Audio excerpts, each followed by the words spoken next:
అందరికీ హలో అండి. ఎలా ఉన్నారు? బాగున్నారా? నేనైతే అసలబ్బా మాటలతో చెప్పటం చాలా కష్టమండి. ఎందుకంటే అన్నం తింటూ ఉన్నాను కాబట్టి ఆస్వాదించి ఆ తర్వాత మీతో వీడియో షేర్ చేసుకోవాలని ముందుగానే నిర్ణయించుకున్నాను కాబట్టి ఒక చక్కటి వీడియో అదేనండి మటన్ చింత చిగురు కూర అయితే చేసేసానండి. ఎలా చేయాలి ఏంటి అన్నది వాటికి కావాల్సినవన్నీ ఒక్కసారి చూడండి. మటన్కి ఉప్పు కారం పసుపు పట్టించి ఒక గంట సేపు నానబెట్టేసుకున్నానండి. ఆ తర్వాత కొబ్బరి పేస్టు, చింత చిగురు చూస్తున్నారా, ఈ చింత చిగురు, ఉల్లిపాయ పచ్చిమిరపకాయలు, టమాటాలు, అల్లం వెల్లుల్లి పేస్టు, కొంచెం ఒక 4 చెక్క లవంగాలు. అప్పటికే గిన్నె పెట్టేసి ఆయిల్ వేడి చేసేసి ఆ ఆయిల్లో ఈ చెక్క లవంగాలు వేసేసాను. చిటపట అంటున్న టైంలో ఇదిగో ఇలా ఉల్లిపాయ పచ్చిమిరపకాయలు వేసేసాను. ఎప్పుడు నేను ఎలా చేస్తాను, ఉల్లిపాయ పచ్చిమిరపకాయలు వేసేసి ఆ తర్వాత టమాటాలు వేసి ఆ తర్వాత కొంచెం ఉప్పు వేసి ఎన్ని కదా, ఈసారి కొంచెం డిఫరెంట్గా ఎలా చేస్తున్నాను అన్నది చూడండి. అసలే చింత చిగురు అలా పేరు తలుచుకుంటుంటేనే ఆ పులుపు నోట్లో అలా ఊరిపోతూ భలే ఉంటుందే ఈ కూర అని ఫీల్ అవుతూ అదిగోండి ఇదిగో ఇలా చక్కగా ఉల్లిపాయ పచ్చిమిరపకాయలు వేసి అలా వేయించుతూ చూసారా, ఇందాక వేసినప్పుడు ఎలా ఉన్నాయి, ఇప్పుడు ఎలా ఉన్నాయి, ఇంకొంచెం మగ్గాలి అని చెప్పి మళ్ళీ ఇంకొకసారి మూత పెట్టేసేసి అలా మగ్గిన తర్వాత ఇదిగో ఇలా తీసేసాను. చూసారా కరెక్ట్గా అలా వేగిపోయినాయా. ఇప్పుడు నెక్స్ట్ ఏంటి, చింత చిగురండి. చింత చిగురు వేసేటప్పుడు వీడియో ఆన్ చేశాను అనుకున్నా, తర్వాత గమనిస్తే ఆన్ చేయలేదని అర్థమైంది. అబ్బా అనుకొని మిగతా కొంచెం చింత చిగురు కూడా అలా వేసేసి ఇదిగో ఎలా ఫ్రై చేస్తున్నానో చూస్తున్నారా, అలా వేసేసాను. ఇదిగో ఇలా మగ్గిపోయిందండి. ఇంకా నెక్స్ట్ ఏంటి, ఇప్పుడు ఈ కూరకి సరిపడా అల్లం వెల్లుల్లి పేస్ట్ కూడా అలా వేసేసి అలా వేయించేసుకోవాలండి. ఆ అల్లం వెల్లుల్లి పేస్ట్ పచ్చి వాసన పోయేదాకా అలా వేయించేసేసుకొని ఆ తర్వాత ఇప్పుడు లో ఫ్లేమ్లోనే ఈ ఉల్లిపాయ మగ్గిన తర్వాత మాత్రం, ఉల్లిపాయ వేసినప్పుడైనా హై ఫ్లేమ్ లో ఫ్లేమ్ పెట్టుకోవాలండి. ఉల్లిపాయ మగ్గిన తర్వాత ఇంకా హై ఫ్లేమ్ పెట్టకుండానే ఈ చింత చిగురు అల్లం వెల్లుల్లి పేస్ట్ అదిగో అలా మగ్గిపోయేదాకా లో ఫ్లేమ్లోనే వేయించుకొని ఆ తర్వాత ముందుగానే మటన్ని ఉప్పు కారం పసుపు వేసి కలిపి పక్కన పెట్టేసుకున్నాను కదా, ఆ ముక్కల్ని కూడా వేసి చక్కగా ఎదుగోండి ఇలా ఆ ఉల్లిపాయ పేస్ట్లో అలా కలిసిపోయేటట్టుగా అలా కలిపేసేసి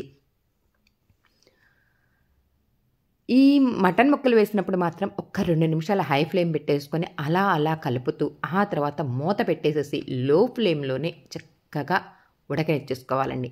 ఎంతసేపు మన ఇష్టం అండి. కుక్కర్లో అయినా చేసుకోవచ్చు, విడిగా గిన్నెలో అయినా చేసుకోవచ్చు. నేనైతే ఇదిగో ఇలా గిన్నెలో చేసేసుకున్నానండి, కుక్కర్లో వేయలేదు. కుక్కరులో వేసుకుంటే ఒక టేస్ట్ వస్తుంది, అదే గిన్నెలో కనుక వండుకున్నామనుకోండి ఇంకొక టేస్ట్, అంటే ఫ్లేవర్ టేస్ట్ మారుతుందండి. చూసారా ఆ నీరు మొత్తం ఎగిరి ఆయిల్ అలా బయటకు వచ్చినట్టు కనిపిస్తుంది చూసారా. అంటే ముక్కకి ఉప్పు కారం అల్లం వెల్లుల్లి పేస్ట్ మొత్తం మంచిగా పట్టేసేసిందండి. ఇప్పుడు ఏం చేయాలి, ఆల్రెడీ ఉప్పు పసుపు కారం వేసి పెట్టుకున్నాం కాబట్టి ఇప్పుడు చూసారా ఆ నీరంతా పోయి ఆ ఆయిల్ అలా బయటకు వస్తున్నప్పుడు చూస్తూనే అర్థమైపోయింది కదా కూర ఉడికిపోయింది అని. కాదండి, ఇంకా కొంచెం సేపు కూర ఉడకాలి. ఇప్పుడు టమాటా ముక్కలు వేస్తున్నాను చూస్తున్నారా. నేను ఎప్పుడు ఉల్లిపాయ ముక్కలతో పాటు టమాటాలు వేస్తాను, గమనించారా. ఇప్పుడు ఎన్నో వీడియోలు అప్లోడ్ చేశాను కదా, కానీ కూర మధ్యలో టమాటా ముక్కలు ఇప్పుడు వేసానండి. టేస్ట్ కొంచెం డిఫరెంట్గా రావాలంటే మనం ఏం చేయాలి అంటే, మనం వండుకునే కూరని బట్టే అలా ప్లాన్ చేసుకున్నామనుకోండి డిఫరెంట్ టేస్ట్ అయితే వచ్చేస్తుంది. అదిగోండి మళ్ళీ మూత పెట్టి కొంచెంసేపు మగ్గిన తర్వాత మళ్ళీ ఇదిగో ఇలా మూత తీసి ఆ టమాటా కూడా చూసారా ఇంకొంచెం మగ్గిపోయింది. ఇప్పుడు ఏం చేయాలి, ఒక గ్లాసు వాటర్ తీసేసుకొని ఆ గ్లాసు వాటర్ పోసేసానండి. మటన్ కదా ఎక్కువసేపు ఉడికితేనే కూర మంచిగా వస్తుందండి. కానీ వాటర్ పోయకముందు ఎలా అనిపించింది, చూస్తూనే కూర ఉడికిపోయిన ఫీలింగ్ అనిపించింది కదా. అదేనండి మనం వండే కూర అన్నట్టు మనం తెచ్చుకున్న మటన్ కూడా చాలా లేతగా ముదురు మటన్ కాకుండా మంచిగా ఉన్న మటన్ తీసుకొచ్చుకుంటే ఇదిగో ఇలా ఉడికిపోయింది. ఇప్పుడు ఒక్క 15-20 నిమిషాల పాటు లో ఫ్లేమ్లో అలా గ్లాస్ వాటర్ పోసేసి ఉడకనిచ్చేసానా. ఆ తర్వాత కొబ్బరి పేస్ట్ కూడా వేసేసాను. కొబ్బరి పేస్టు ఎందుకు ఎక్కువ వేసాను, ఈ కూరకి తగ్గట్టుగా కాకుండా కొంచెం ఎక్కువ వేసానండి కొబ్బరి పేస్టు. ఎందుకు అంటే చపాతీలో తినచ్చు, దోశల్లో తినచ్చు. ఆ మటన్ ఫ్లేవరు చింత చిగురు కూర ఈ ఫ్లేవర్తో ఆ దోశలు ఆ చపాతీ తింటూ ఉంటే భలే ఉంటుంది కదా! అందుకని కొంచెం అంటే కొంచెం ఒక చిన్న ముక్క ఎక్స్ట్రా వేశానండి. కొబ్బరి, గసగసాలు కలిపి చక్కగా మిక్సీ పట్టేసుకొని ఆ కొబ్బరి పేస్ట్ కూడా వేయటం వల్ల చూడండి ఎంత గ్రేవీ అనిపిస్తుందో. కూరగా తినేసేయచ్చు చక్కగా. గ్రేవీ పక్కన పెట్టేసేసుకోవచ్చు. అదేనండి చపాతీల్లో, దోసల్లో తినొచ్చు. ఎలా ఉంది ఏంటి అన్నది తెలుసుకోవాలంటే ఎంతసేపు ఆగాలి? కొంచెం టైం తీసుకోవాలి కదా!